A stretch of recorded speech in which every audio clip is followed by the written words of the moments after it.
On annonce que c'est bien dans la liste ample, c'est moi avant. On a 18h30, l'année pour soit s'apprêter pour la liste ample. Yango, Tropiki, c'est Sika pour la prédication. Dans mon thé, il a mis son aliboya. Vous pouvez de la Yesu Mabo pour ma casse. Tropiki, Sika, n'a pas.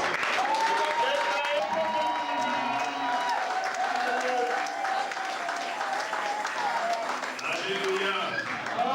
Je crois que la Ligue a présenté mon thé à missionnaire. Amen. Tout est une missionniance, tout est une missionniance. Et tout est basé pour comment on a monté ma vie. On se met là sur la Pentecôte, n'est-ce pas? Amen. Sur la Pentecôte déjà. Amen. Amen. Gloire à Dieu. Ce qu'on est dit, bon, il y a une missionniance. Il y a pas on a monté ma vie. On va lui présenter mon thé. Amen. Alléluia, Alléluia, Alléluia, gloire à Dieu. Alléluia, Alléluia,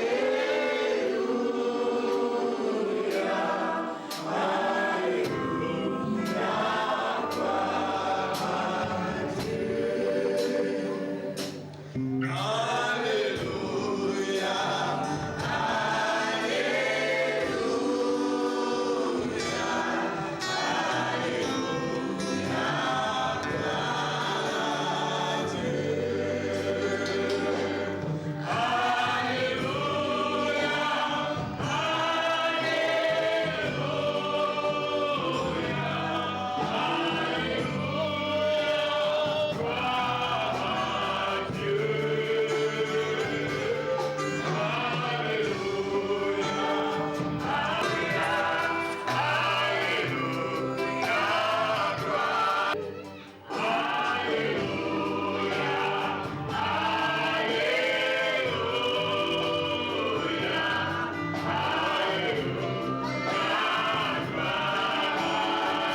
qui va nous prêcher aujourd'hui. Amen. Amen. Je crois que notre pasteur nous vient de Coventry. C'est la pasteur de la mission à Digue. Amen. Église, il y a Coventry. Digue la mission à Digue, il y a Coventry. Nous allons aller pour nous bénir mission Nabokolo ya Pentecôte. Amen. Alors nous appelons directement notre pasteur, le pasteur Bienvenu Pongier, et bien nous acclamons le Seigneur pour sa présence et nous apporter aussi l'éternel. Amen. Merci. Alléluia. Amen. Alléluia. Amen.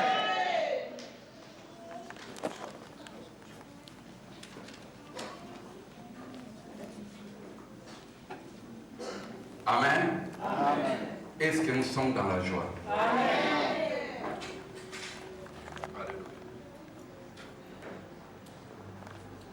Alléluia. Amen. Amen. Et c'est moi ça. Est-ce que nous sommes dans la joie? Dans son palais tout s'écrit. Dans son palais tout s'écrit. Dans son palais tout s'écrit. Amen. Amen. Nzambe apambola biso mpona boyena biso katikati na boesika. Toyebi ete ezali été, mais malgré tout été, totiki bandako na biso, botiki bandako na bino, boye katikati na boesika mpona koyoka l'ainsi dit l'Éternel. Amen. Amen. Amen. Nzambe apambola bino na ntina na yango. Nazoko remercier apôtre Anderson Ngombo oyo azali papa nangai spirituel pe oyo azali kokamba li ngomba oyo mpona opportunité apesinga ya kotelema liboso ya libota na Nzambe. Amen. Amen. Amen. Amen. Et c'est moi ça. Amen. Thème na biso lelo ezali pourquoi la Pentecôte. Tozi ba papier, tozi ba cahier, tozi ba bic na biso. Et rosa malamu mpe lisalisi mingi koleka. Tokomaka parce que makambo tozoteya biso mpe toyekolaki yango epai ya baye oyo balekaki liboso na biso. Pourquoi la Pentecôte? Tokomi tozwi babic s'il vous plaît, tozwi bapapier bakaye na biso ekosunga biso mingi koleka.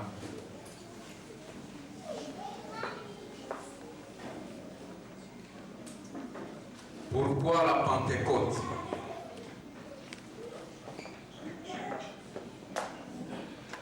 Soit bic, soit cahier na yo. Je pense que apôtre Ngombo déjà l'introduction à l'obelaki biso mikolo nini oyo biso tozali tokangi bamiso na biso s'il vous plaît. Yawe papa na kumisi mpe na pamboli yo na netolo likolo na nyonso.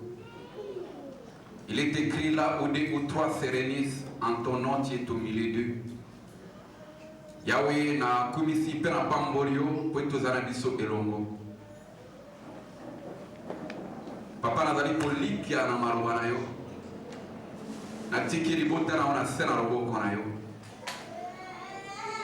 Yahweh banda kotouche mitema na bango. Maroba oye kumima katikati na esika ebima na moto. Ebima na moto, ebima na moto, ebima na moto. Yahweh banda ko convaincre ton peuple. Seigneur, que le Saint-Esprit aille à mouvoir katikati na esika. Le Saint-Esprit aille à remplir ça en la présence naï. Esprit non sur distraction. Esprit non sur trafic de pensée. Esprit non sur mokeseli kati na esika.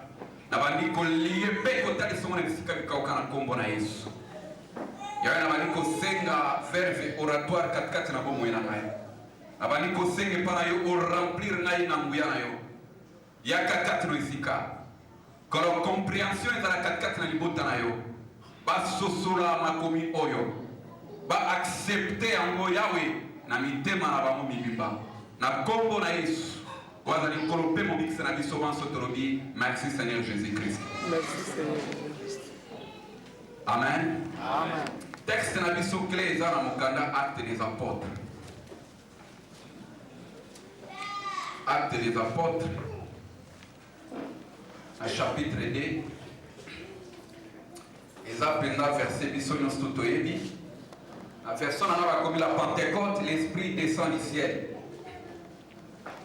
Verset 1. Les jours de la Pentecôte, ils étaient tous ensemble dans les mêmes lieux. Tout à coup, il vint du ciel un bruit comme celui d'un vent impétueux. Et il remplit toute la maison où ils étaient assis. Des langues semblables à des langues de feu leur apparurent séparées les uns des autres. Et se posèrent sur chacun d'eux, et ils furent tous remplis du Saint-Esprit, et se mirent à parler en d'autres langues, selon que l'Esprit leur donnait de s'exprimer. Pourquoi la Pentecôte? Pentecôte est mon mot grec, bazobenga Pentecoste, oyebi koloba 50e. Nalingi juste na expliquer biso avant tokota na mozindo ya message na biso. Pentecoste na grec elingi loba 50e. Et c'est très important toyeba makambo oyo. Pour tango tokota na développement, vous avez la facilité à comprendre makambo nini oyo tolingi kolobela na après-midi ya lelo. Tikinda kona yo katikati na esika, c'est pas en vain. Utie essence, sombaki ticket, sombaki coupon.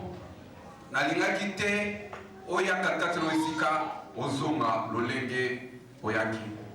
Nangaki na expliquer biso liboso, nangana enseigner biso liboso avant tokota na mozindo ya message na biso. Pentecoste oyo ni koloba 50e. Et la fête oyo eyaka 7 semaines après fête ya Pâques. Sotangi na mokanda Lévitique, na chapitre 23, na verset 15 à 16, bazali ko compter après fête ya Pâques, bazo ko compter 7 semaines. Ce qui ont calculé, na évité, ce calculé 7 fois 7, et puis ça 49. Donc après 49 jours, 50e jour, ils ont la Pentecôte. Amen. Amen. Tu dois comprendre. Amen. 50e jour après fête ya Pâques, il y a monde babengaka Pentecôte. Pentecôte est outil na grec et l'ikoloba Pentecoste ou l'ikoloba 50e. Donc après 50 jours, si ma fête ya Pâques, nde Pentecôte et Salemaka. Entre 50e jour na Pâques, na kati wana ezalaka na fête moko bafetaka ezali fête ya Ascension. Jésus avant amata likolo asalaki 40 jours na badisciple na ye. Azalaki kosolola na bango makambo ya royaume. 40 jours. Amen. Amen. 40 jours. Kobanda Pâques. Et les 40 jours. Après 40 jours, Jésus azalaki enlevé to akindeki na likolo. Fête wana nde babengaka fête ya Ascension. Yamonde salemaka 40 jours après fête ya Pâques. Kobanda 40e jour, 50e jour, na kati wana tozomona eza na 10 jours. Jésus tango akendeki na likolo, ake okutana papa apesi rapport ya ministère na nyonso tout asalaki na mokili. Bazwaki tant kosolola pendant 10 jours. Après 10 jours, Nzambe a approuvaki misala Christ asalaki katikati na mokili oyo.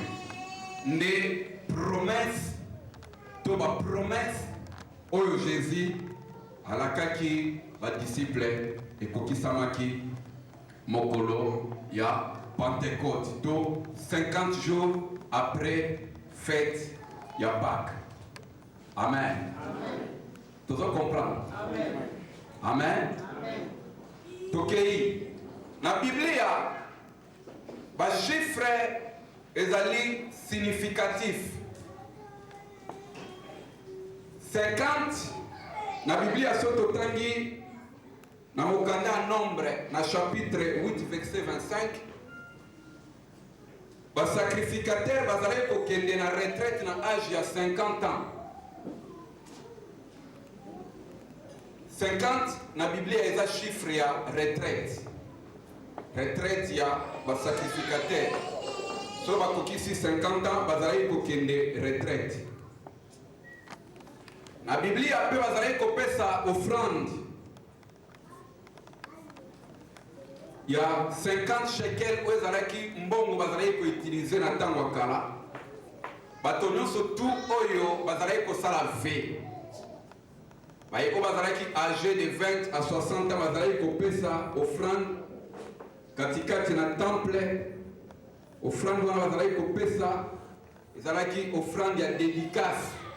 Dédicace to bato bazalaki komibonza epai na nkolo. Moto moko na moko azalaki âgé de 20 à 60 ans, bazalaki kopesa 50 shekels oyo ezalaki mbongo bazalaki koutilize na ntango wana. 50 mpe eza chiffre de juste. Ntango ange ayaki mpo asola na Abraham. Abraham azalaki kointercede alobaki soki ekokaki kozala na 50 juste katikati na ville oyo Nzambe eske kanda na yo elingaki ekita katikati na Sodome mpe Gomorre. 50 eza chiffre de juste. 50 mpe kaka eza chiffre ya effacement ya badete katikati na Biblia. So tangi baparabole ya badebiteur mpe baparabole ya bacréancier katikati na lik. Bato oyo bakendaki kozwa niongo omona niongo wana ezalaki ya 50. 50 mpe kaka eza chiffre économique katikati na Bible. So tangi na parabole ya baéconome to ya baadministrateur bazoparle sur le chiffre 50. 50 na Biblia ezali chiffre mpe ya divinité to ya la préexistence ya Jésus. Jésus avant ya na mokili aexistaki avant. Aexistaki avant. Naissance na ye ezalaki commencement moko ezalaki temporaire, mais avant temps wana Jésus aexistaki.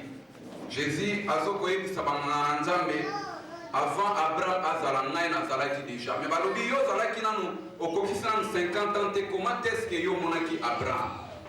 Jésus alobaki bongo c'est parce que aexistaki avant ministère na ye, avant naissance na ye aexistaki amonaki ba Abraham ye mpe moto akelaki bango.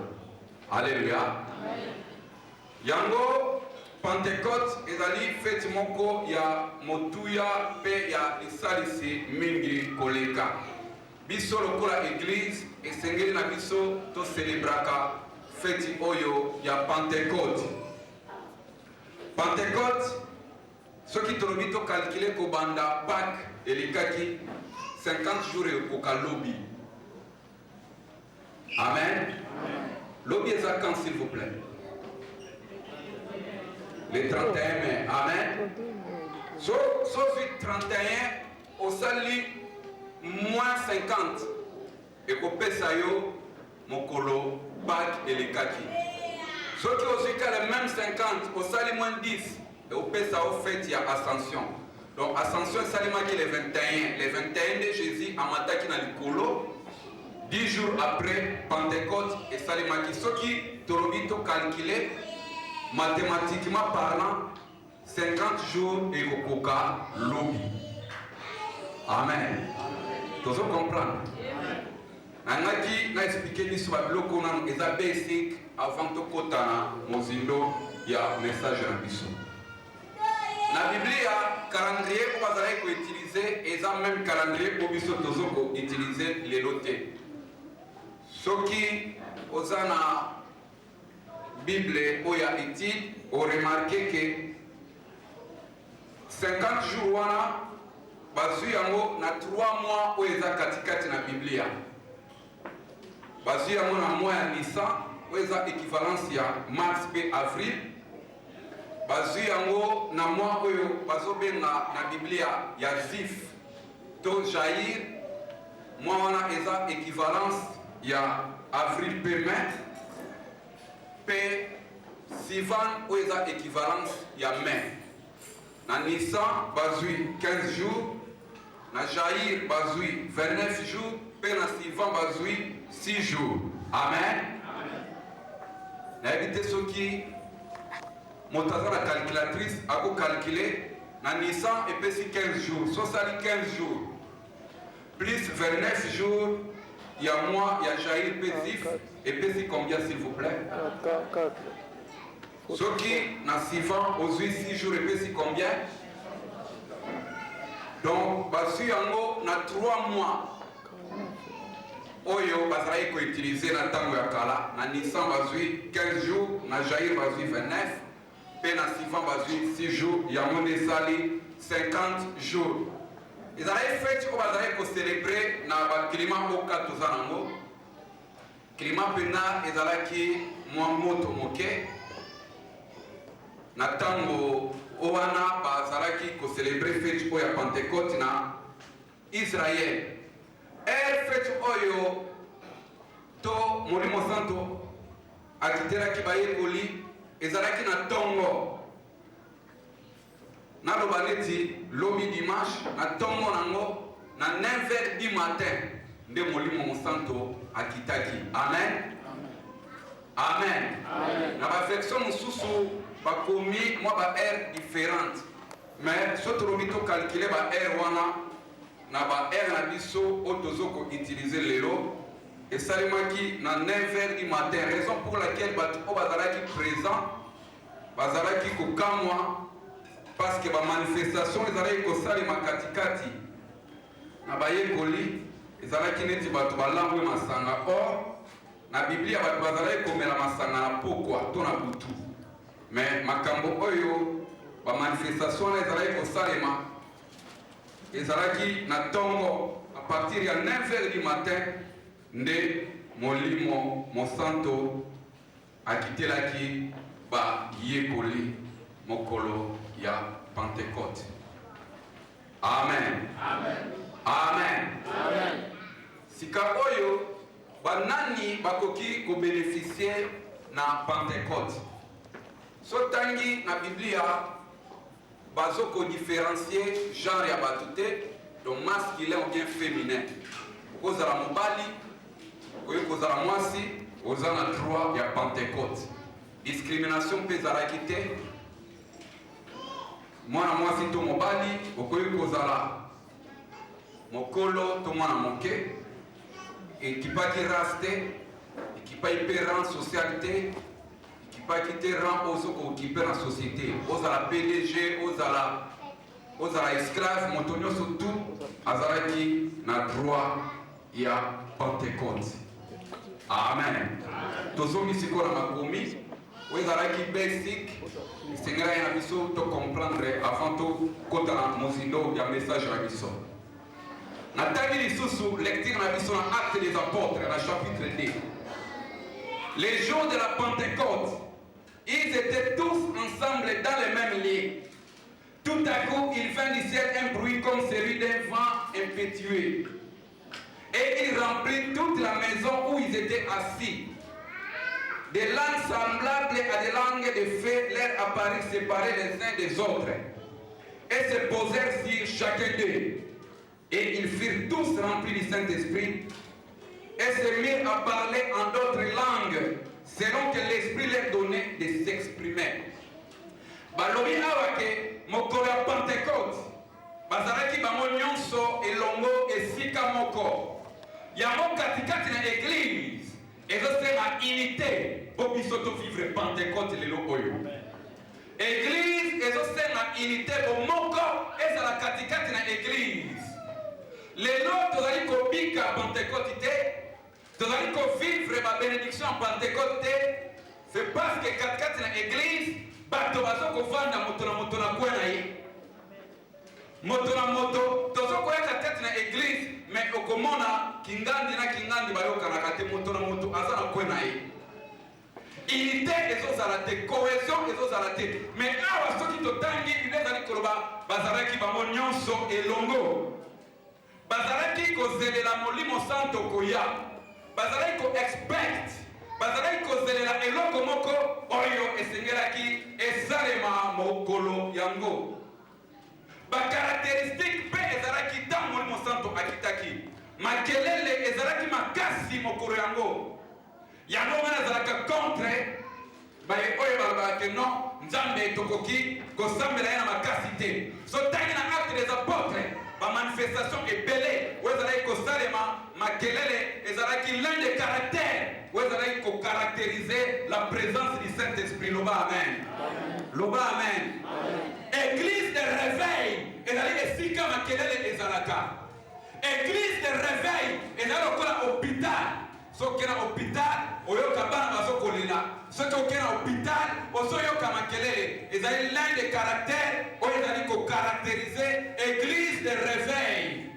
Katikati na église de réveil yango biso tosambelaka lolenge moko te na bato ya baéglise mosusu. Na catholique tozali kosambela malembe, na église de réveil tosambelaka makasi. Lolenge na biso kosambela ezalaka différent na ba église anglicane, na ba méthodiste, na ba baptiste, na ba église mosusu. Pourquoi? Parce que ici il y a la vie. Et si la vie ezalaka makelele et alaka. Amen. Est-ce que vous me saisissez? Yes. Makelele et alaki makasi. Na Biblia komona manifestation Saint-Esprit nzambe soki akiti likolo ngomba, ngomba ezalaki koningana. Baye kolita bazalaki kosambela tremblement de terre ezalaki kosalema. L'un des caractères ya présence ya Saint-Esprit ezali ba bruit, ezali makelele. Obiso ngana linga makelele te. Makelele ezalaki l'un des caractères oyo ezalaki ko caractériser Pentecôte. Tozali na ndeko moko katikati na intercession. Frère Jeff Kongolo mokolo mosusu ayaki na ndako, azalaki kova na ndako moko ya agence. Tango tobandi kobondela bien-aimé dans le Seigneur, le Saint-Esprit akitaki katikati na chambre. Mabaya katikati na ndako ezokoningana tango azokobondela. Ba vitre ezokoningana ndako elingi kokweya. Oyo ezali manifestation ya Saint-Esprit. Le Saint-Esprit tango azali ko se manifester bruit, ba bruit esalemaka ba bruit eyokanaka. Mokola Pentecôte ba bruit ezalaki mokola ba caractère oyo ya Molimo Santo. Ezali koloba mopepe eyaki makasi. Mopepe eyaki makasi. Balobi va impétueux. En d'autres termes, ezalaki va moko violent. Oyo eyaki esika Molimo Santo azali ko agir. Mes excuses. Esika Molimo Santo azali ko agir. Mopepe eyaka. Mopepe soki eye ezali ko kwesa biloko nyonso tu oyo ezali na nzinga. Yango soki Molimo Santo akiti ayena mopepe atako telemi o résister. Mopepe soki eye ekokwesa yo. Loba amen. Loba amen. Mokolo wana mopepe eyaki na latin bazali kobenga ngo impetuous. Oyo likoloba violent. Mopepe makasi eyaki mokolo ya Pentecôte. Yamonde esalaki ke eningisa bayekoli. La présence du Saint-Esprit est tonisamaki katikati na bango, bakomaki koningana neti bato balangwe masanga. Pourquoi? Parce que mon pépé eyaki et tonisamaki katikati na sala, bayeko bazalaki na kati bakomaki koningana lokola bato balangwe masanga. Le Saint-Esprit tant azali ko se manifester, a se manifester kape na moto. Biblia ezali koloba moto evandaki likolo na mitu na bango. Moto ezali moko na ba caractère ya molimo mosanto ezalaki na mwana moko mokolo mosusu ayaki na ndako na chambre esika azalaki kolala bayokanaki bana na mpo baya kosala na ye mabe ntango ye mosusu atikali libanda alobi ngai nakokota te parceke moto wana nayebi ye me mosusu atiaki tembe alobi ke non ngai fo nakota na kati nakende kosala ye mabe moto wana ntango akoti ayaki na mbeli mpo acuba ngai mbeli ngai nazalaki ya kolala na kati ya ndoto nazokosentir moto azokolinga acuba ngai mbeli mpe nazalaki kobondela moto wana akokaki kopusa na pembe na nga te le lendemain ayaki katikati na ndako aya kotala soki likama ezwi ngai ndeko wana akomaki kotubela ye moko abi na butu toyaki mpo tosala mabe toyaki mpo toboma yo toyaki mpo tosala mabe me eroka kokama na mbeto nalalaki bien aimé le Seigneur nalalaki na mbeto ezalaki na badra me nzoto na ngai ebongwanaki ekomaki komi ya moto ezokopela me moto wana ezokozikisa badra te moto wana ezokozikisa mbeto te ezalaki le fait de Dieu loba amen l'un des caractères ya molimo mosanto ezali moto yango ntango tobondelaka tobelelaka le fait de Dieu tobelelaka le fait du Saint-Esprit bien aimé le Seigneur le fait existe awa moto ekitelaki bayekoli ekitelaki bayekoli mokolo ya Pentecôte yango lelo oyo esengana biso tobelela moto moto na molimo santo kokita katikati na esika moto na molimo santo kokita na bomoi na biso moto na molimo santo kokita katikati na eglise tokelo boni na ndako mosusu tozaki mafuta totia likolo ya baporte nasalaki erreur nazwi mafuta nake kotia likolo ya television ntango natie mafuta likolo ya television tobeleli moto euta likolo ekita bien aimé le Seigneur biblia ezali koloba moto oyo eutaki likolo mpe ekitelaki bayekoli ezalaki separe tobondeli tobeleli moto ekita moto ntango ekitaki television ezalaki ya sika basudiri nyonso ezalaki na kati ese dissoudre pourquoi parce que tobelelaki moto le fait de Dieu ezali katikati na bomoi na biso ntango biso tozali koaccepte Christ. Pourquoi la Pentecôte ezali teme na biso ya lelo pourquoi la Pentecôte Pentecôte eyaki mpona premièrement accomplissement ya prophétie ya Joël. Joël a prophétisaki banda kala alobaki ke dans les derniers jours je répandrai de mon esprit, vos fils et vos filles prophétiseront, vos jeunes gens auront des visions, vos vieillards auront des songes.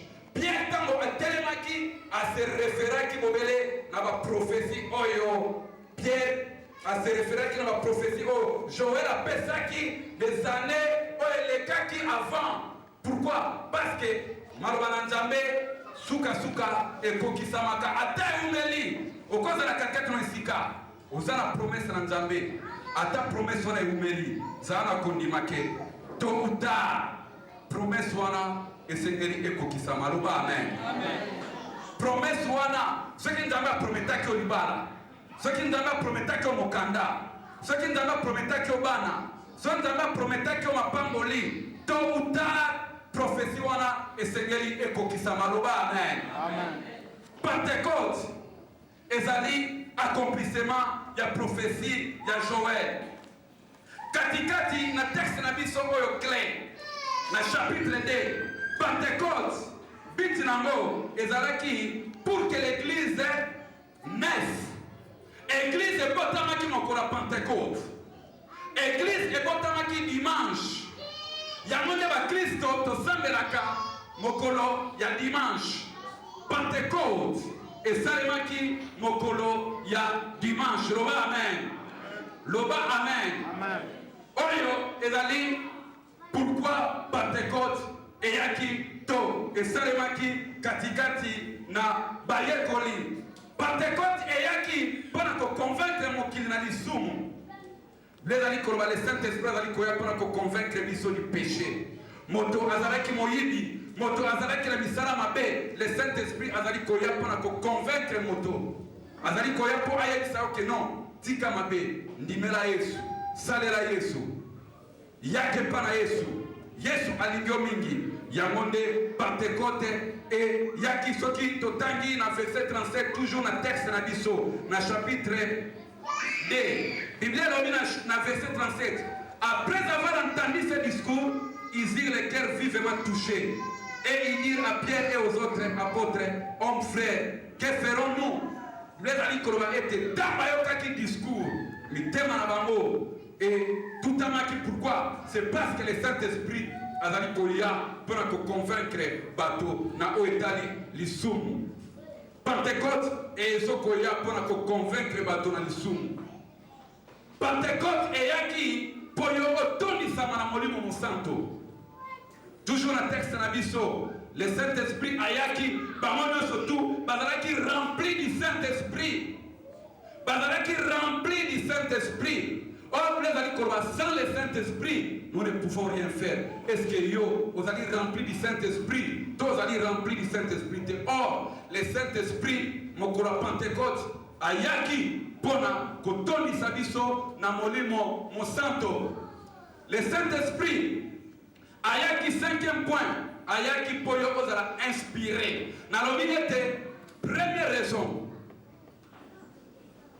Pentecôte, et salemaki, pour accomplir les prophéties de Joël. Deuxième raison, pour que l'église naisse. Parce que l'église, au biso tozali kosambela lelo oyo. Et botamaki na noté. Et c'est là qui Pentecôte, 50 jours après la Pâque, de l'église et botama. Troisième raison, c'est pour convaincre le monde du péché. Le Saint-Esprit ayaki pour convaincre Motola Lisumu. Motola comprendre que non. Azali perdu, Azali posé à Christ, Azali posé à accepter Jésus comme Seigneur et Sauveur. Quatrième raison, Azali pour que tu sois rempli du Saint-Esprit. Ou Azali raison, Molimo Santo, ayeraki 4 na mokili, poyo otomi sama na Molimo Santo. Cinquième raison, Azali poyo ozala inspiré par le Saint-Esprit. Bien-aimé dans le Seigneur, l'inspiration Azali eloko moko. Yamotuya pe alisalisi mingi koleka. Yango Biblia ezali inspiré ezali koloba bazalaki poussé par le Saint-Esprit pour bakoma makomi oyo. Makomi oyo tozali kotanga ezali ba légende te, ezali ba mythe te, mais ezali réalité. Nazwaki grâce ya kosala na ba juif. Manager na biso juif azokoyebisa ngai tango bazali kokoma makomi oyo. Soki kaka faute moko moke esalemi bazalaki kozala poso oyo bazalaki kokomela ba écriture bazalaki kotimona libulu pe bakundi yango bazalaki komona maloba oyo ezalaki tellement inspiré eloko oyo bakomeli makomi wana moto mosusu akoki kosimba yango te moto mosusu akoki kosakana nango te pe bakoki jamais kondima erreur esalema Bible ezali koloba ezali poussé par le Saint-Esprit nde bato bakomaki makomi oyo tozali kotanga poko zala inspiré ezosenga le Saint-Esprit aya katikati na bomwe na yo. Pierre azalaki poussé par le Saint-Esprit pour maloba oyo Joël a prophétisaki et comme en réalité a se référaki na maloba na pe alobaki yango maloba oyo et s'accomplir. Pourquoi? Parce que azalaki poussé par le Saint-Esprit. Moto azali poussé par le Saint-Esprit. On remarqué même maloba na ye et kozala inspiré. Loba amen. Loba amen. Loba amen. Le Saint-Esprit ayaki mokola Pentecôte ayaki po yo ozala baptisé na mai. Soki nano ozwa baptême doté.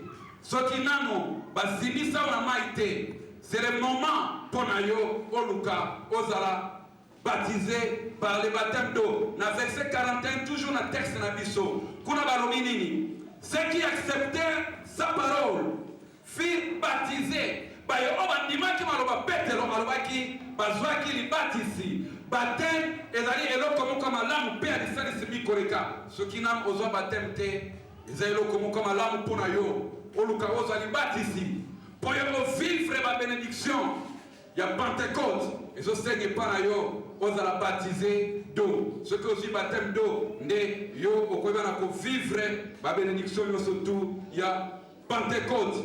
Pentecôte eyaki po yo ozala pardonner na masumu na yo.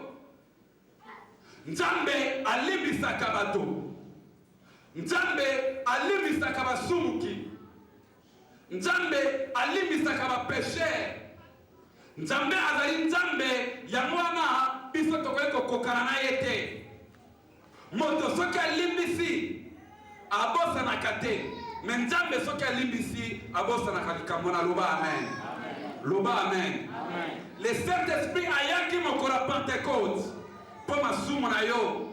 Makambo nyonso mabe osalaki ata boma ata oyiba ata olongola bazemi soki oyepa na nzambe nzambe akolimbisa masumu na yo nyonso tu. Nzambe aza lokola effacer le tableau. Na tableau soki bakomi makambo na craie soki ezalaki na première heure eke ba effacer yango moto akoya na deuxième heure akoyeba te makambo nini oyo bakomaki na tableau. Nzambe soki alimbisi abosanaka.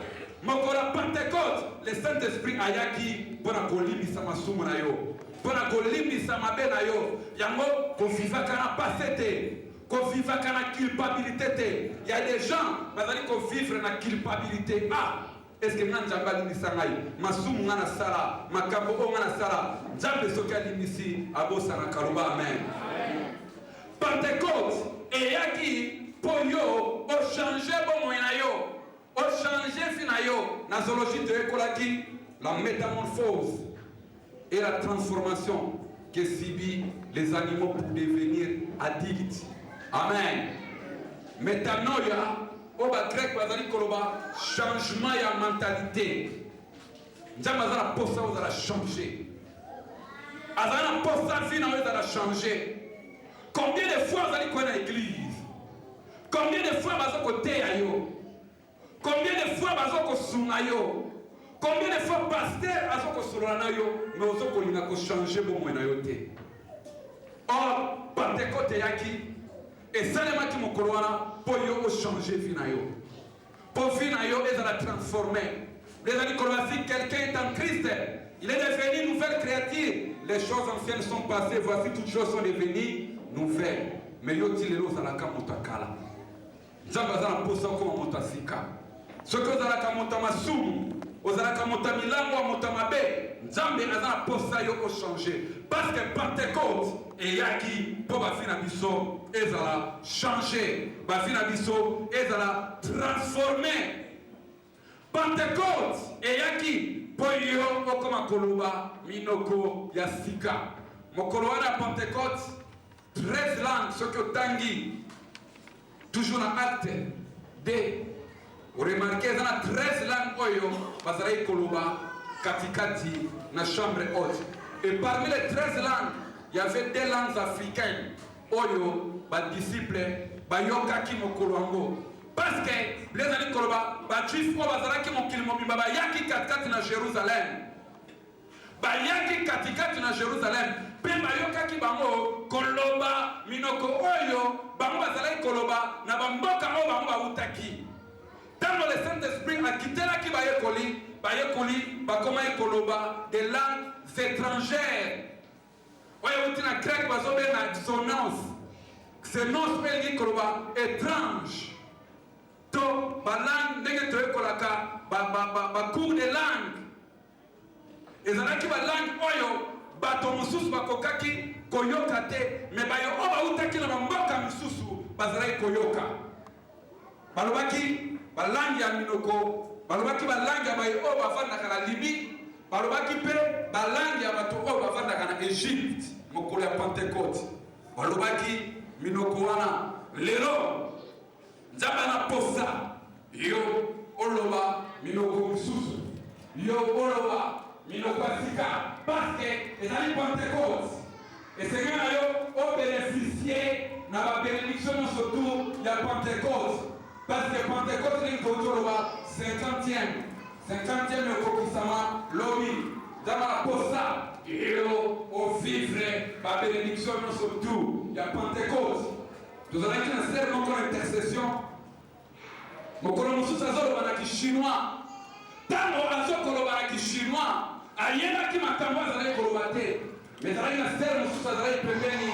azalaki mwana diplomate afandaki na Chine mpe azalaki koyoka sere oyo koloba kishinois maloba oyo sere wana azalaki koloba ezalaki makambo ya Genèse azokoparle sur Adam et Ève azokoparle sur la création na kishinois mais la sere ayebaki kishinois te ayebaki monoko wana te mais azokoloba kishinois c'est parce que azalaki poussé par le Saint-Esprit mais ezalaki na sere mosusu azalaki pembeni wana azalaki koyoka maloba nyonso tu sere wana azalaki koloba ezalaki mpe lolenge mokolo ya Pentecote baye oyo bazalaki na nzinga bazalaki koyoka maloba oyo ezalaki kolobama na esika yango pourquoi parce que bavandaki na bamboka misika bayekolaki minoko wana bayebaki minoko wana ntango le Saint-Esprit akitaki bakomaki koyoka balangue oyo ezalaki kolobama mais la sere na biso Clémentine nanga ntango azokoloba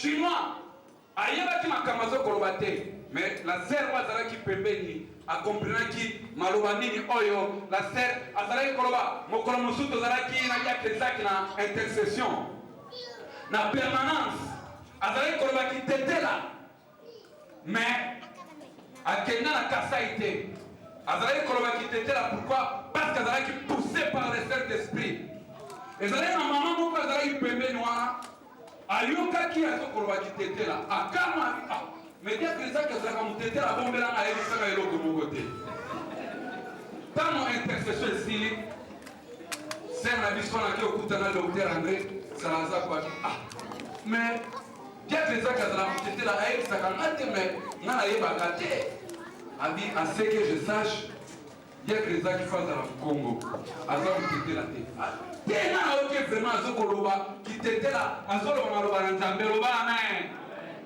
lelo ezali mokolo esengeli na biso to vivre Pentecôte katikati na église esengeli na biso to vivre makambo oyo bayekoli bavivaki katikati na chambre haute soki totangi na acte koloba diami toute chose sorry acte 2 8 vous allez voir verset 8 s'il vous plaît.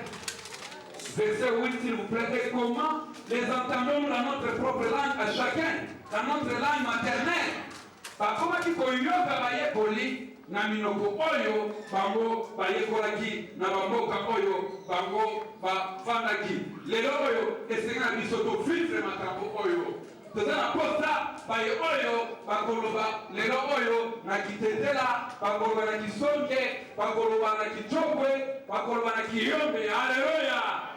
Lelo toza na posa to vivre makambo oyo esalemaki mokolo ya Pentecôte parce que Pentecôte eyaki po biso toloba balangue oyo. Pentecôte eyaki po yo oloba kishinois. Pentecôte eyaki po yo oloba minoko oyo bayekoli balobaki mokolo yango lelo Pentecôte eyaki pourquoi moko na ba raison Pentecôte eyaki ezali pour que l'église croître.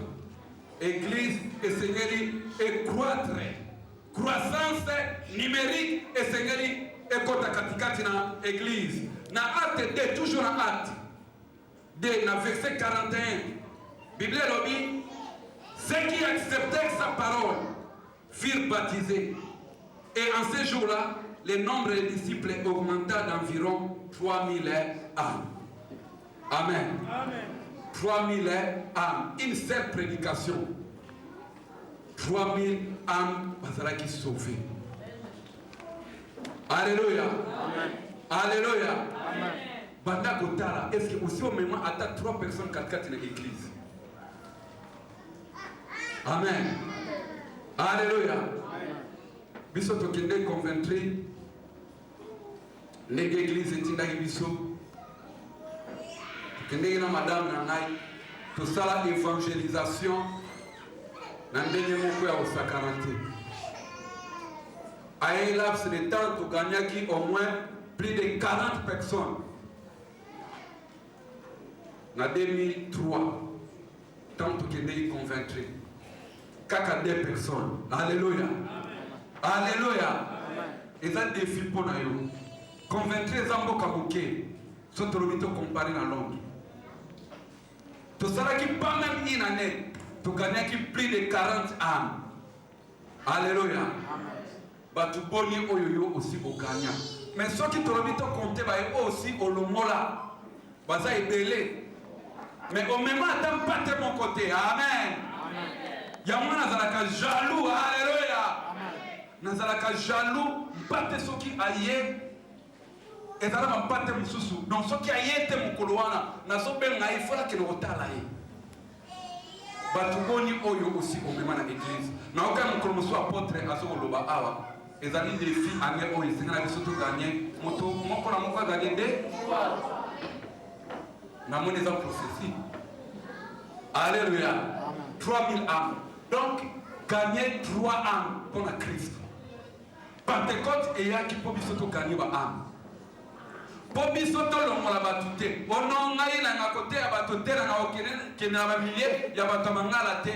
Mais pourquoi okene na milliers batomangala te? Kende o évangéliser c'est na bisoto bana na Jérusalem. Alléluia. Kende o évangéliser batu oyo balobaka minoko oyo ozo comprendre. Ononga na linga kamilie te, na linga kamilie ya bakongole te, na linga milie ba zairwa te, na linga milie bato mangala te. Mais moi sinon waza zairwa. Alobaka lingala. Okota na shop ba kongole. Otala na maboka ba kongole. Olobaka minoko ba kongole. Obota mapela mboka Congo. Olinga ba zairwa te pourquoi?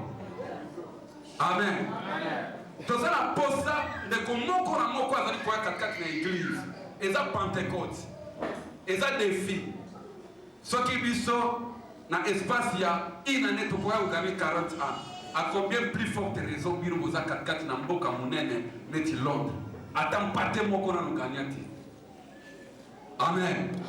Atam pate moko. Faut ça la rappeler fier que non wana za pate na ngai. Pentecôte. Et yaki pour biso to gagner ba âme. Pierre a tellement qui blesse Koloba, poussé par le Saint-Esprit, a taillé 3000 âmes. Babongola qui mitema, bayaki na Christ. Tout ça n'a pas ça qu'on perdre, mais tout ça n'a pas ça croissance. Tout ça n'a pas ça église. Bato, baya ebele. Ya monde zali, moko na ba raison, ya Pentecôte. Na Pentecôte paix. Na sabiso, révélation mon dans Lévitique chapitre 23.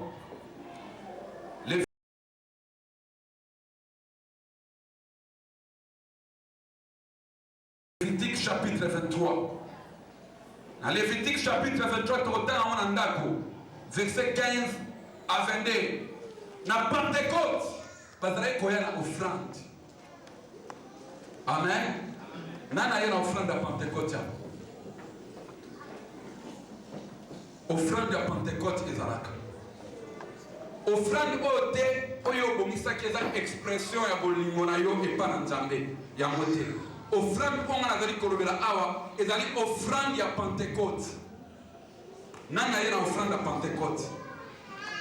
Alléluia. Alléluia. Amen. Alléluia. Amen. Mettons amen. Amen. Alléluia. Amen. Offrande à Pentecôte ezalaka. Amen. Amen. Amen. Amen. Le corps est toujours en Pentecôte et Seigneur dit Lévitique et Bokisama Lego. Seigneur a dit que ça offrande à Pentecôte. Et ça m'a été. Sotani dans Lévitique. Dans Lévitique chapitre 23.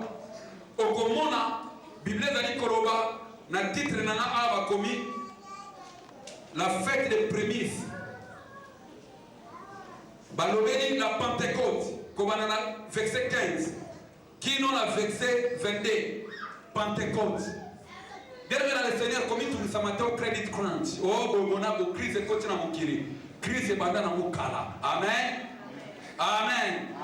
Natamo, il y a Abraham, crise économique et Araki, Akimaki, Azaraki, réfugié économique en Égypte, en Afrique. Bisotoye, Tokimina, Bapoto. Natamo, il y a Christ. Il y a qui manque la persécution. Tu dois comprendre bien que les Araki réfugiés moko politique. Mais dans il y a Joseph, bande konaye pe, bakimaki, bayaki kakati na Égypte, koluka biloko. Crise économique et bande na mokala. Mais offrande ya Pentecôte esenga na biso topesama mpo makomi ekokisama. Yango ezali mpe moko na baraison ya Pentecôte. Bato bazalaki koya kopesa baofrande na bango ya Pentecôte. Loba amen. Loba amen. Loba amen. Zwa Biblia na otanga eza makomi na nga te, mais eza katikati na Biblia balobi bazalaki komema biloko mpona Pentecôte. Pentecôte ezali na ba bénédiction ebele. Moko na ba bénédiction Pentecôte ezali don ya prophétie. Banani ba prophétisaka awa. Oyo aza na likambo ya prophétie. Alléluia. Bato ba prophétisaka batelemi s'il vous plaît. Prophétie. Nani prophétisaka awa. Moto moko kaka. Nani so prophétisaka. Mama telema please. Kaba tomi bale amen. Prophétie ezali moko na ba bénédiction ya Pentecôte. Alléluia. Mais pourquoi le prophétisaka te? Eza droit na yo. Mama Vanda s'il vous plaît, que Dieu vous bénisse. Amen. Les autres ont posé à prophétiser. Prophétie ezali moko na ba bénédiction ya Pentecôte. À part la prophétie, ezali na la plénitude du Saint-Esprit. Et je sais que par ailleurs, on a rempli du Saint-Esprit. On a eza moko pe na ba bénédiction ya Pentecôte. À part wana esengeli na yo ozwa ndoto. Soki olota ba ndoto. Na tomo la muki ndoto wana ibungi. Eza normalité kutana na basai na nzambe wa bonde la pona yo. Parce que les songes peuvent définir l'avenir de toute une nation. Vie na yo pe ko changer à partir ya ndoto. Amen. Yango bizali koloba awa batu bazwaki ba ndoto pe batu bazwaki ba songe. Ndoto ezali moko na ba bénédiction à Pentecôte. À part ndoto tozana ba vision oyo ezali ba bénédiction ya Pentecôte telemi biso banso. Telemi pa yo ezali. Comment est-ce que tokoki ko recevoir Pentecôte lelo? Ezo sengi pa na biso tozana kodima. Bandeko ba prophétisaka baleki liboso. Bandeko yo papa ranga s'il vous plaît. Baleki liboso. Babo ba parla en langue.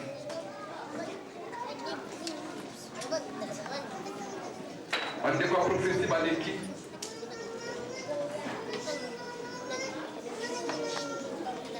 Comment est-ce que tu peux recevoir Pentecôte?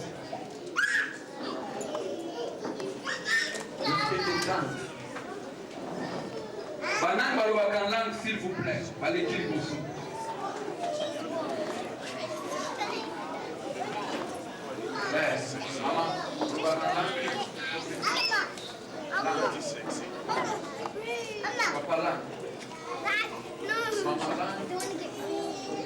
Langue prophétique.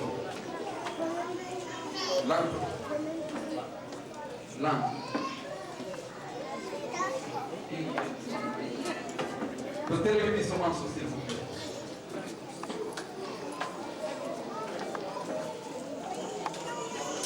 Alléluia. Alléluia. Amen. Pour ça, nous avons dit que apôtre nous a invité à tirer un peu de vie. Pardon. Amen. Pourquoi nous avons et c'est que la mission de vivre Pentecôte. Pour qu'il y ait une mission s'il vous plaît.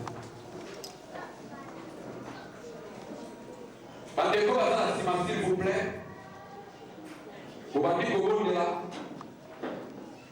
L'objet pas encore à visiter, au parler, au comment prophétiser, au comment vous avez d'autres, au comment vous avez vision. Bandeko bazala sima babandi ko bondela tombola maboko na likolo banda ko bondela tombola maboko na likolo banda ko bondela tombola maboko na likolo bondela loba la foi vient de ce qu'on entend et ce qu'on entend fait de la parole de Dieu banda ko loba malobe pour encore lobe pour entendre mais ko visiter ngai nanaposa na palanda, nanaposa na profetize, nanaposa na zamandoto. Hallelujah, hallelujah, hallelujah, hallelujah, hallelujah. Kolo papa, limonsama kati na mwana leo. Salamine pani kama isi Jésus. Kolo komi sera mwema na mwansanso. Salamine pani kama isi kati na bongo ndani. Yawe visitez papa. Visitez Jésus, visitez Jésus, visitez papa, visitez le roi des rois, visitez le Tout-Puissant, visitez El Shaddai, visitez Adonai, visitez Elohim Kolo, visitez papa, visitez Jésus, visitez Kolo, visitez Kolo,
badimi na biso.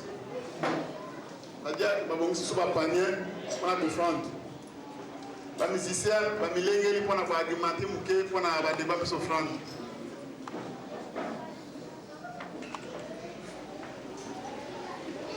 Sokoloni okobuka ambumana yo. Sokoloni okobuka alifuti na yo. Sokoloni okobuka ambumana yo. Sokoloni okobuka alifuti na yo. Lona na yo ndeko nanga kobanga te okobuka salela Nzambe ndi mopesi ekopesa mela yo ndeko nanga. Lona na yo ndeko nanga kobanga te okobuka salela Nzambe ndi mopesi ekopesa mela yo. Lona na yo ndeko nanga kobanga te okobuka salela Nzambe ndi mopesi ekopesa mela yo. Acclamons le roi des rois. Alléluia.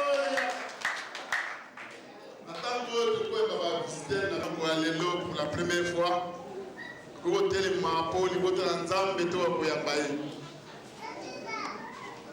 De quoi il y a Galileo, côté les mabans ensemble, tout pour y aller.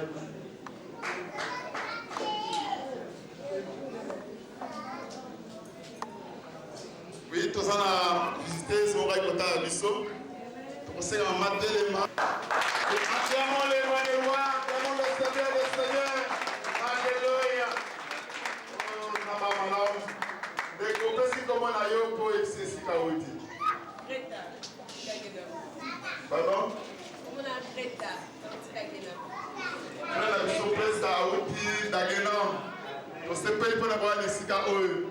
Donc, belle télé, ma sœur, ma go, on va regarder de la visite.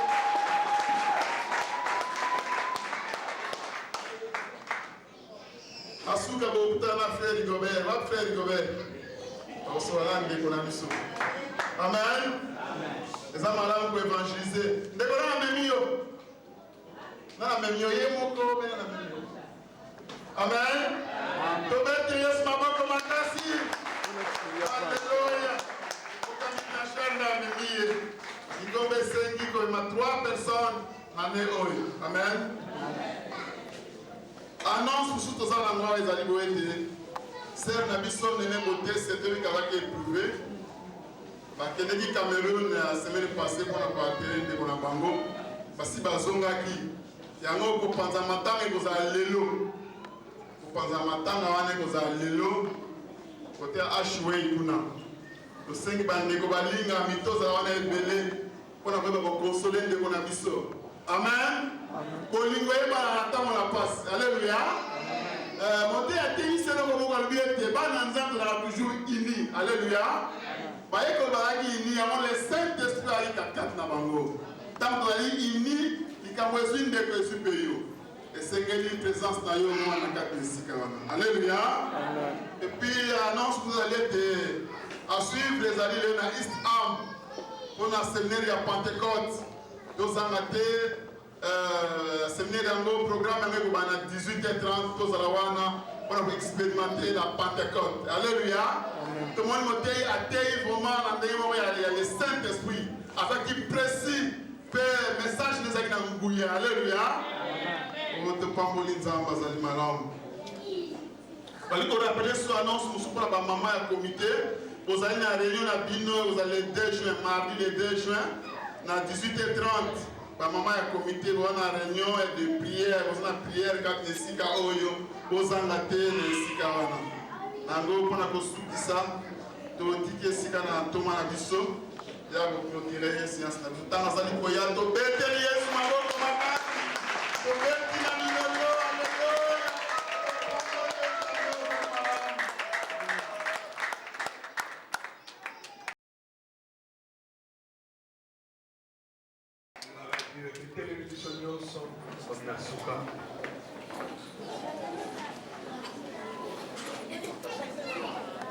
Je crois que l'annonce de Fisson Pessimisou, Maniko, Manako, le Baïté, en mois juillet, nous devons que tu me Awa, et qu'on va dans la première semaine, donc dimanche à l'époque en mois juillet, on va dire dans toute la mission, il y a français, anglais. Et moi, le Baïté, ils ont prolongation, il y a culte, il y a stabilité. Les amis, il y a culte, mon souci. Amen. Dans le monde, Baïté, ma communion, il faut ça les macaques en français, en anglais. Dans langue, mon souci, vous allez utiliser. Alors, nous demanderons vraiment pour nous évangéliser, mon souci, parce que la culte, il y a l'ingala. Amen. À la quitte à Lingala, pour utiliser Lingala Awa, maintenant si vous avez Lingala pour aider Batoyo, Bandakala, tout est en Lingala, les Amalam, les quittes, il y a juillet, et vous avez totalement différent, et ça va seulement en français et en anglais. Il y a mon nez, et vous savez qu'un peu bandé comme Soubaya, pour trouver quand même ici qu'un bango au milieu de nous. Dis Amen. C'est très très important. Alors je crois que dans pourquoi. Tous en matanga, non seulement matanga, mais tous en nene. Journée à Pentecôte dans Istanbul, pour je clore les lots, tu vas aller vraiment depuis mercredi. Mais ma famille était battue belé, n'a pas mon année kunate. Nous avons prié pour la bateau, pour ça, pour recevoir nos yalans, parce que soit mokuna, mais yo va dire qu'on nous en a monté. Amen. Donc moi je crois que c'est vraiment important. Et de tout le monde participer quand il y a une activité, ils ont proclamé tous à la Rwanda, tout le monde de la Bissonion, ils ont vraiment des moments bénissants, tout le Kolikana et le Rwanda pour être longo, tu vas recommencer ensemble. Amen. Merci. Tout le monde a le besoin de se donner des armes. Tout le monde a beaucoup de des armes. Bénis le Seigneur pour la bonté, pour la grâce, les colons la bonne, les colons la vie. Autour des armes. Zambe papa na biso, Seigneur, tu arrives vraiment pour bénir parce que vous allez malade, parce que vous êtes dans la molo pena mawa, papa tu pamboli pitone tolio, mon cause la ma cause pe mon batini malade, tu arrives présenter pour la bonté et grâce na yo. Alléluia. Daligo répétez ma parole, je crois en Dieu. Le Père Tout-Puissant, Créateur du ciel et de la terre, je crois en Jésus-Christ, le Fils unique de Dieu, notre Seigneur. Il était conçu par la puissance du Saint-Esprit, né par la Vierge Marie. Il a souffert sous Ponce Pilate, crucifié, il est descendu au séjour des morts. Il est ressuscité au 3e jour. Il est monté au ciel. Et il est assis à la droite de Dieu le Père. Il reviendra pour juger le vivant et le mort. Je crois au Saint-Esprit. Il y a l'Église universelle, la communion des saints, le pardon du péché, la résurrection du corps et la vie éternelle. Otomoli maboko na yawe nzambe batila de komoko na moko, yawe nzambe kinga moko na moko, yawe nzambe filika moko na moko, nzambe pambola de komoko na moko. Seigneur, nous nous souvenons, Seigneur, na mabota, oyo bazali awa telelo, babibi na ma famille pour la voyage. Seigneur, nous tiki bango na maboko na yo, batela bango na bozongi na bango, kinga bango nzambe, wana tukokutana lisusu yawe, mokolo na samedi pour la glorifier mon aîné na yo. Père, que la paix de Dieu nous environne, la paix de Dieu nous garde.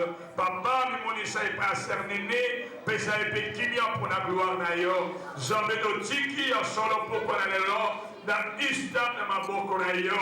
Zambe zana biso longo kolo sunga biso, car sans toi nous ne pouvons rien faire. Yahweh, merci pour la moko na moko.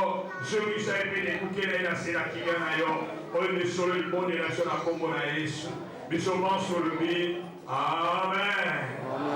Merci de ceux qui sont là. Le péché n'est pas monté, mais Seigneur sont de ceux qui sont. Papa. Filmez avec papa.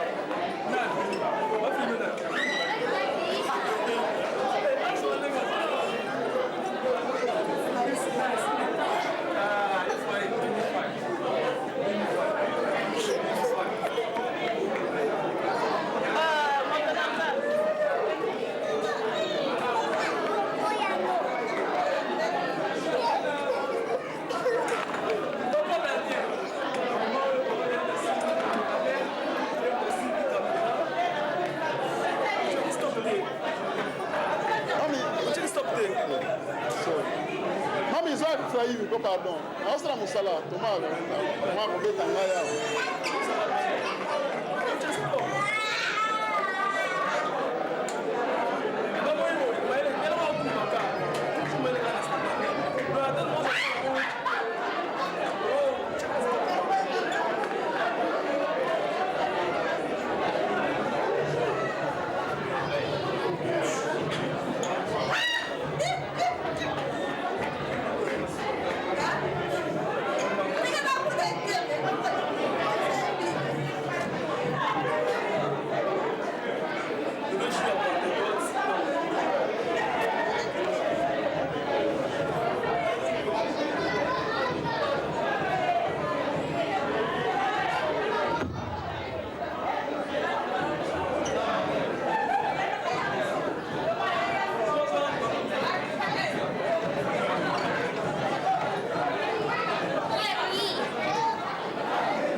Moussala.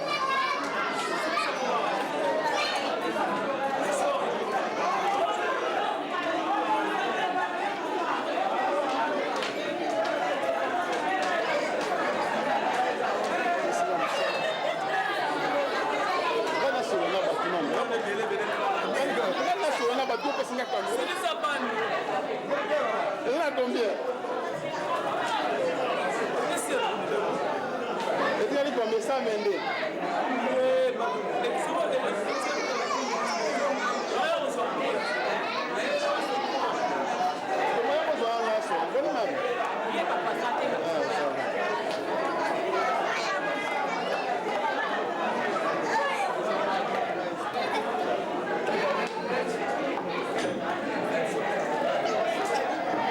Sur la bateau, tenez qu'on a fini au refuge. Pas fini. Aux analystes.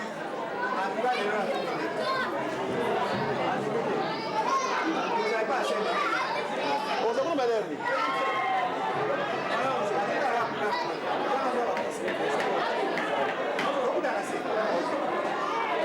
Comment Bessina Moussala?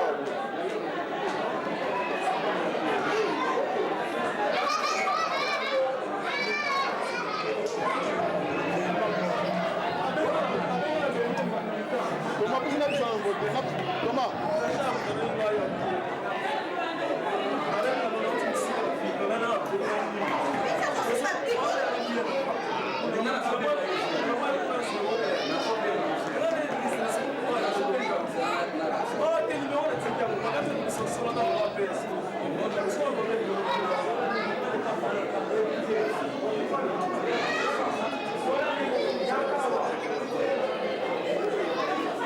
Merci pasteur, c'est ça le message.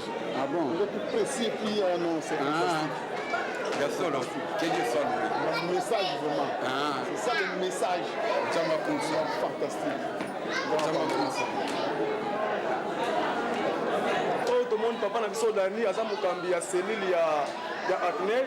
En tout cas, tu as caillé, il y a aussi à travers. Mais ça de trouve Madame Mumbo Nzambe na passé na bienvenue pour voir outil musika na convaincre en tout cas à Roloba o ya zuya mutuya na ko mina lelo o ba teso si la Pentecôte etiki ma papa pour la so dani Mamboli Nzambe pour le message de notre pasteur bienvenue pour la gloire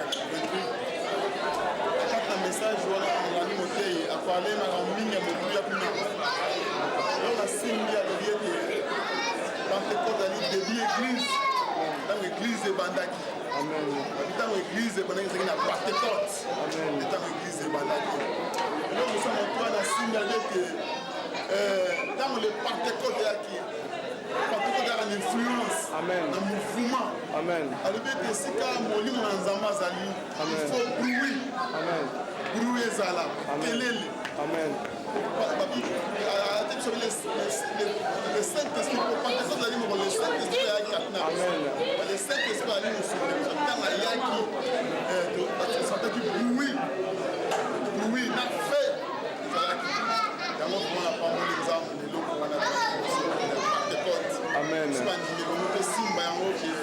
Pentecôte, c'est la veille du Saint-Esprit. Amen. C'est le moment où il y a pour nous Amen. Début église. Amen. Nzamba pambolo mingi mukangi Daniel. Pana biso Prince tokoyoka oyo yazwi na poli na lelo atrape mombo na biso pasteur notre pasteur bienvenu pour nous utuna musika na convaincre. Auti ko projet biso na poli na lelo. Yango totiki maloba papa na biso le prince en tout cas loba oni ayebi na kozwa moto na poli na lelo. Pour les qui na kozwa plutôt. Vraiment, naza ravi, na sepeli d'abord, ndenge na mutu ngai parce que la Bible déclare sans la parole de Dieu notre vie n'a pas de sens. Amen. Alors moi je crois dans ma logo de c'est une bénédiction pour nous qui a perdu par Nzambe. Le Seigneur a utilisé grandement et puissamment son serviteur, le pasteur bienvenu pour lui, c'est la déconvaincre. C'est une bénédiction. Tout ce qu'on a le jour de Pentecôte parce qu'à parler sur Actes des Apôtres 2 et Amérique déchiffré 50e jour de la Pentecôte. C'est pourquoi la nalingi naloba en tout cas nzambe apambola ye abakisa ya mingi mpona notre pasteur bienvenu kungi ezalaki esengo koyoka ye na koba na lelo nzambe apambola papa tolandi papa po leposa tuka uti koloba oyo nzambe aleki na koko aleki na kozala kobi na lelo toloki tolandi antuka nzambe apambola papa merci mwana biso viki atuka na joie mingi mpo nzambe aleki na kosalela minene na journée pentecote tokoyoka ye moko koloba oyo nini nzambe aleki na kosalela na pobi na lelo à travers moumbu na nzambe notre passé ya bienvenu pungu auti mosika na convertri toyoka mama viki mpo aza na joie makasi boyoka na monoko na ye moko oyo nzambe asali mpo na ye nga na koloba te tolandi ye la journée à Pentecôte des amis, on a un miracle, on a un point humaine. On est capable de vivre dans le monde ensemble. On dit qu'on va manifester dans la bonne idée. Donc on a la journée à Pentecôte des amis, alors il y a la Pentecôte, il y a la Hindi, tout ça la monde, tout ça la monde. Vraiment, nous avons venu à qui ici au niveau de la mission. Quand on a été au niveau de la mission, on manifester pour qui ça marche. Donc on a pas pris une journée à Pentecôte. atuka commentaire mingi eza te bolandi mama na biso viki avant kuya baninterview na ye deja bomonaka deja jue tonde kati na ye donc asusi deja motu nzambe aleki na kopambola ye nzambe apambola o mama mpe bozomona tokoloba mingi te donc avant kuta badeja interview ota jour aza nango deja donc aloba oyo nini ya motu aleki na kozona mpo bina lelo à travers notre passé devenu pungi oyo auti na konverti mosika oyo aleki na kobeni na po bina lelo toyoka mama na biso Christine oyo nini ya motuya ye azwi na poko na lelo oyo nini nzambe aleki na kosalela travers Pentecôte na biso tolandi ye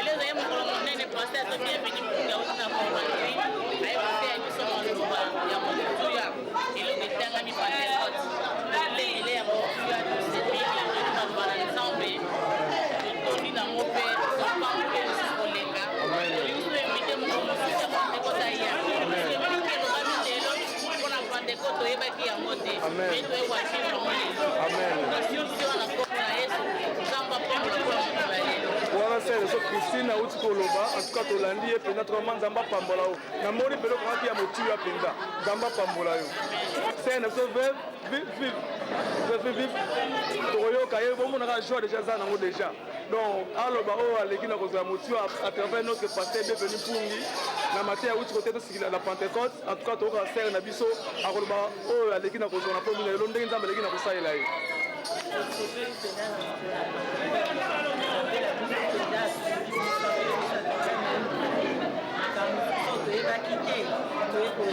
Amen. Amen. Amen.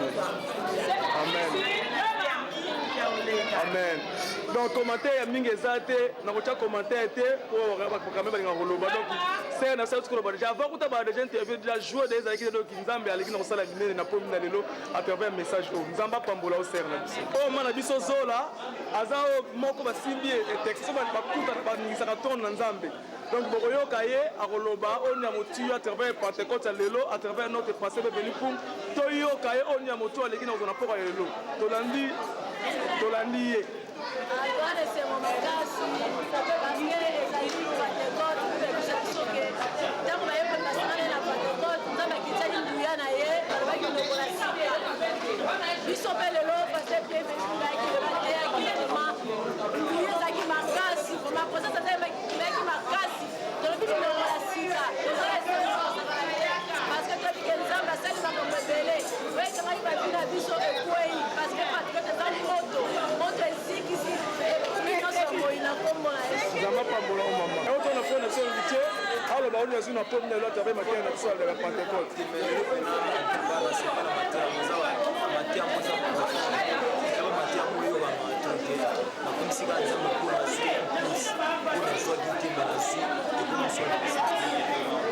nzambe apambola po na biso invité oto na fo na biso Israël bato basalaka kitoko nzambe ndinga na susu kolo lindanda tokoyoka ye aloba oyo nini aleki na kozwa na matene na biso Pentecôte à travers notre passé devenu pour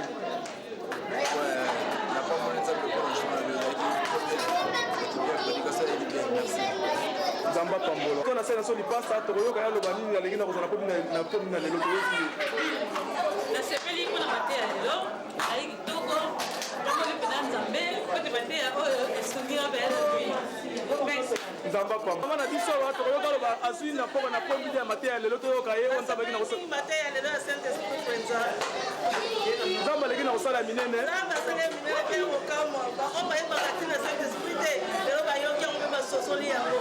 nzamba pambola mama se na so del mama oyo bakutanaka mama intercesseur donc bango bakutana na to na nkolo mokolo na mokolo oyo mama na biso nto mama diligente ya la gloire toyoka tobalolisi mama na sere na biso ade toyoka oyo nini nzambe aleki na kosala atrape mateya lelo azwi nini nzambe asaleli nini na komi na lelo tolandi libondeli na ye atrape mateya ya pentecote nakumisi nzambe mpona kokuna lelo kitoko malamu kieke eleki bien paster bienvenu atei biso makambo ya pentecote lolenge nini banaye kosalama atalisi biso pentecote eyaki mpona kochange biso pentecote eyaki mpo ete toloba minoko na sika pentecote eyaki mpo ete toprofetize pentecote eyaki mpona kosalama misala mingi na kati biso bakretien yango wana nde aexpérimente mpe na baoyo baza na badon ya prophétie na badon ya parle ya langue mpona kotalisa bamisala esalamaki